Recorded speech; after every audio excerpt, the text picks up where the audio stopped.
Hi అందరికీ నమస్కారం. మౌని అమావాస్యకు ఎందుకంత ప్రత్యేకత?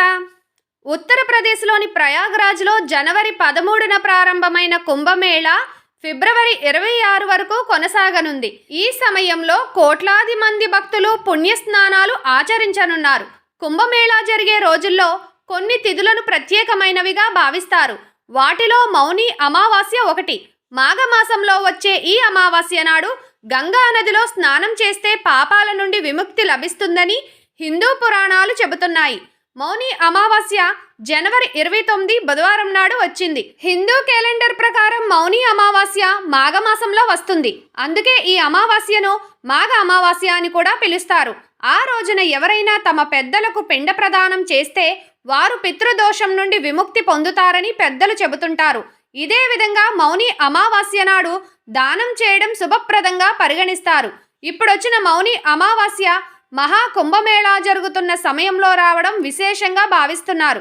మౌని అమావాస్య నాడు నిశ్శబ్ద ధ్యానం మంచి ఫలితాలను ఇస్తుందని చెబుతుంటారు. మౌనం వలన కలిగే లాభాలను మౌని అమావాస్య గుర్తు చేస్తుంది. మౌనం అంటే బాహ్య మౌనం కాదని, అంతర్గతంగా మౌనంగా ఉండాలని హిందూ గ్రంథాలు చెబుతున్నాయి. ఒత్తిడి లేని జీవితాన్ని గడపడానికి మనిషి మౌన ప్రతిజ్ఞ చేయాల్సిన అవసరం ఉందని మానసిక శాస్త్రవేత్తలు కూడా చెబుతుంటారు. తద్వారా మనసు ప్రశాంతంగా మారుతుందని, ఏకాగ్రత ఏర్పడుతుందని, కష్టాలను ఎదుర్కొనే ధైర్యం అలవడుతుందని సూచిస్తున్నారు. మౌనం పాటించడం అనేది సాధకులకు ఎంతో ముఖ్యం. తద్వారా ఆధ్యాత్మిక ఎదుగుదల అలవడుతుందని ఆధ్యాత్మికవేత్తలు చెబుతున్నారు. ఈసారి శ్రవణ నక్షత్రంలో మౌని అమావాస్యను మౌనంగా ఉండే అమావాస్య అని కూడా అంటారు. ఈ పవిత్రమైన రోజున మునులు మౌనంగా ఉంటారు. మౌని అమావాస్య రోజున బ్రహ్మ ముహూర్తంలో నిద్రలేచి స్నానం చేయాలి. ఈ పవిత్రమైన రోజున పూర్వీకుల ఆత్మశాంతి కోసం శ్రద్ధ కర్మలు తర్పణం చేయాలి. స్నానం చేయడానికి, దాన ధర్మాలు చేయడానికి జనవరి 29న బుధవారం ఉదయం 5:25 నుంచి 6:18 వరకు సమయం అనుకూలంగా ఉంటుంది. ఈ సమయంలో వీలు కాని వారు తర్వాత కూడా స్నానం చేయొచ్చు. ఎందుకంటే ఈ రోజు రాత్రి 9:22 వరకు సిద్ధి యోగం కూడా ఉంటుంది. ఇలా చేయడం వల్ల ఎంతో పుణ్యం లభిస్తుంది. మౌని అమావాస్య వేళ దాన ధర్మాలు చేయడం చాలా మంచిది. ఈసారి శ్రవణ నక్షత్రంలో మౌని అమావాస్య వచ్చింది కాబట్టి ఇదే సమయంలో మహాకుంభమేళాలో పుణ్యస్నానాలకు ఎంతో ప్రాముఖ్యత ఉంది. అంతేకాదు, ఈ రోజు చేసే దాన ధర్మాల వల్ల మీ కుటుంబ జీవితం సంతోషంగా ఉంటుంది. మీకు డబ్బుకు లోటు అనేదే ఉండదు. పూర్వీకుల ఆత్మశాంతి కోసం తర్పణాలు సమర్పించడం మర్చిపోకండి. ఇలా చేయడం వల్ల మీకు పూర్వీకుల ఆశీస్సులు లభిస్తాయి. ఈ పర్వదినాన పేదలకు మీ శక్తి సామర్థ్యం మేరకు దాన ధర్మాలు చేయాలి. అలాగే పేదలకు ఉన్ని దుస్తులు దానం చేయాలి. ఇలా చేయడం వల్ల మీ వ్యక్తిగత జీవితంలో కూడా సుఖశాంతులు లభిస్తాయి. జ్యోతిష్యం ప్రకారం ఈసారి మౌని అమావాస్య వేళ చంద్రుడు, సూర్యుడు మకర రాశిలో ఉంటారు. అంతేకాదు, శ్రవణ నక్షత్రంలో మౌని అమావాస్య వచ్చింది కనుక ఇదే సమయంలో గురుడి ప్రభావం చాలా ఎక్కువగా ఉంటుంది. ఇదే సమయంలో మహాకుంభమేళాలో రాజస్నానం కూడా చేయాల్సి ఉంటుంది.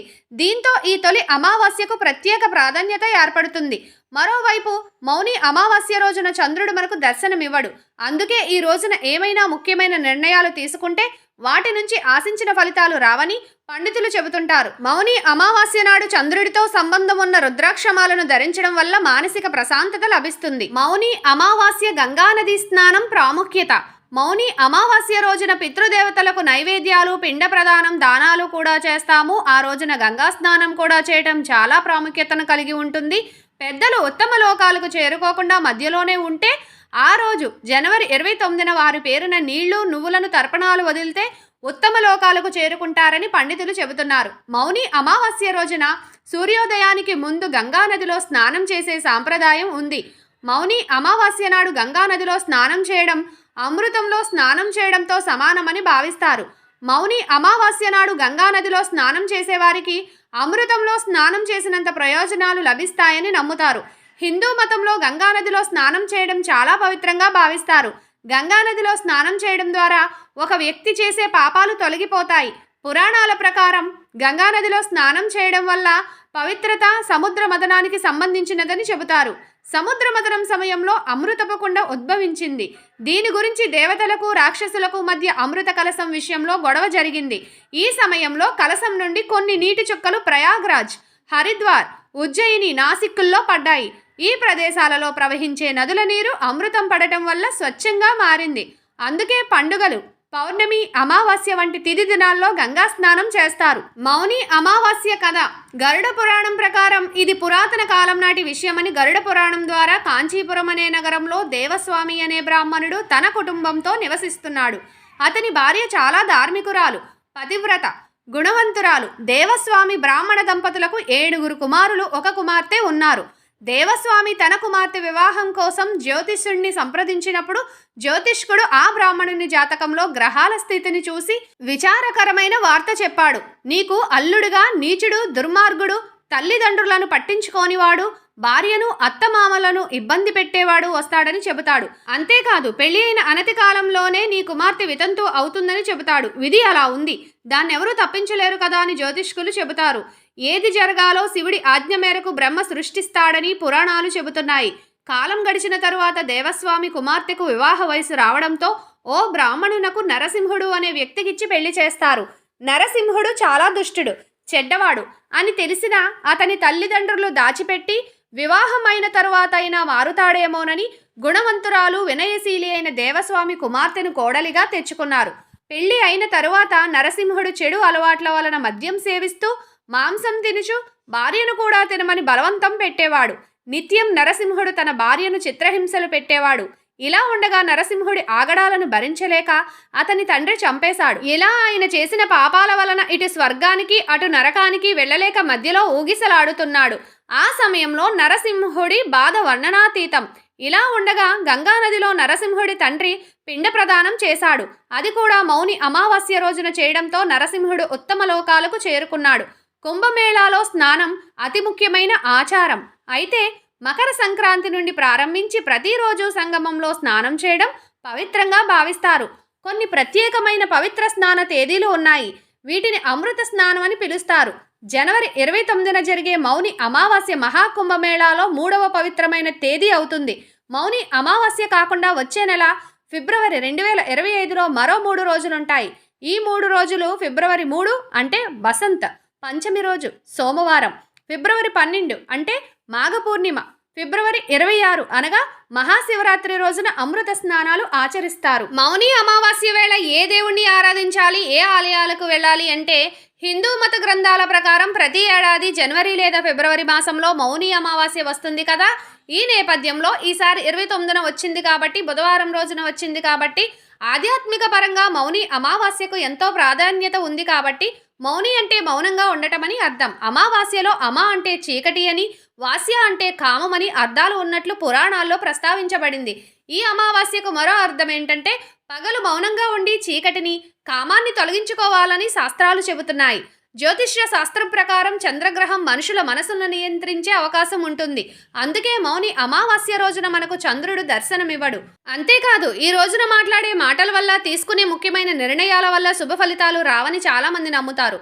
ఈసారి మహాకుంభమేళా సమయంలో మౌని అమావాస్య వచ్చింది. పవిత్రమైన రోజున ప్రయాగ్రాజ్లోని త్రివేణి సంగమంలో పుణ్యస్నానం ఆచరించడం వల్ల ఎన్నో శుభ ఫలితాలు వస్తాయని అందరూ నమ్ముతారు. ఇదిలా ఉంటే మౌని అమావాస్య రోజున కొన్ని దేవాలయాలను తప్పక దర్శించుకోవాలని చెబుతున్నారు. ఈ సందర్భంగా అమావాస్య రోజున ఏ ఏ దేవాలయాలను సందర్శించుకోవాలి, ఏ దేవుణ్ణి ఆరాధించాలి ఇప్పుడు చూద్దాం. మనం ఏ పూజ ప్రారంభించినా ముందుగా విఘ్నాలు తొలగించే విఘ్నేశ్వరుణ్ణే పూజిస్తాం. కాబట్టి మౌని అమావాస్య రోజున కాణిపాకంలో స్వయంభుగా వెలసిన వరసిద్ధి వినాయకుడిని దర్శించుకోవడం వల్ల శుభ ఫలితాలు వస్తున్నాయని పండితులు చెబుతారు. ఈ ఆలయం ఆంధ్రప్రదేశ్ రాష్ట్రంలోని ఉమ్మడి చిత్తూరు జిల్లా కాణిపాకంలో ఉంది. ఈసారి అమావాస్య బుధవారం రోజున వచ్చింది. ఈ పర్వదినాన శనీశ్వరుడి ఆలయానికి వెళ్లి ప్రత్యేక పూజలు నిర్వహించాలి. ఈ రోజున శని భగవానుడికి నల్లని నువ్వులు లేదా ఆవాల నూనె నైవేద్యంగా సమర్పిస్తే మంచిది. నల్లని వస్తువులను పేదలకు దానం చేయడం వల్ల శుభ ఫలితాలు వస్తాయని చాలా మంది నమ్ముతారు. మౌని అమావాస్య రోజున 12 జ్యోతిర్లింగాలలో ఒకటైన శ్రీశైల మల్లన్న ఆలయంలో ప్రత్యేక పూజలు నిర్వహిస్తారు. ఈ రోజున స్వామివారిని దర్శించుకుంటే భూత ప్రేతాలు, గ్రహ దోషాలన్నీ తొలగిపోతాయని, ఆయురారోగ్యాలు సిద్ధిస్తాయని పండితులు చెబుతుంటారు. అంతేకాదు ప్రతి నెల వచ్చే అమావాస్య సమయంలో తప్పక ఈశ్వరుని దర్శించుకుని అనుగ్రహం పొందాలని చెప్తారు. మన దేశంలో కాశ్మీర్ నుంచి కన్యాకుమారి వరకు ప్రతి ఒక్క ఊరిలో శివాలయం ఖచ్చితంగా ఉంటుందనడంలో ఎలాంటి అతిశయోక్తి లేదు. అందుకే శివుని ఆదేశం లేనిదే చీమైనా కొట్టదని పెద్దలు చెబుతారు. పరమేశ్వరుని ఆయా రాష్ట్రాల్లో, ఆయా ప్రాంతాల్లో బోళాశంకరుడు, కైలాసనాథుడు, లోకనాథుడు, సోమనాథుడు, కేదారేశ్వరుడు, బద్రీనాథ, రామనాథ అమర్నాథ స్వామి పేర్లతో పిలుస్తూ ఉంటారు. అంతటి గొప్ప విశిష్టత ఉన్న పరమేశ్వరుని ఆలయాన్ని మౌని అమావాస్య రోజున తప్పక సందర్శించాలని, ఈ పవిత్రమైన రోజున ఈశ్వరుని దర్శించుకుంటే కష్టాలన్నీ తొలగిపోతాయని చాలా మంది నమ్ముతారు. మౌని అమావాస్యకు సంబంధించిన విశేషాలు ఇవి. ఈ వీడియో నచ్చినట్లయితే లైక్ చేయండి, తెలిసిన వారికి షేర్ చేయండి. ఇలాంటి మరిన్ని ఇంట్రెస్టింగ్ వీడియోస్ కోసం సబ్స్క్రైబ్ చేయని వారు మన ఛానల్ని సబ్స్క్రైబ్ చేసుకోండి. Thank you for watching.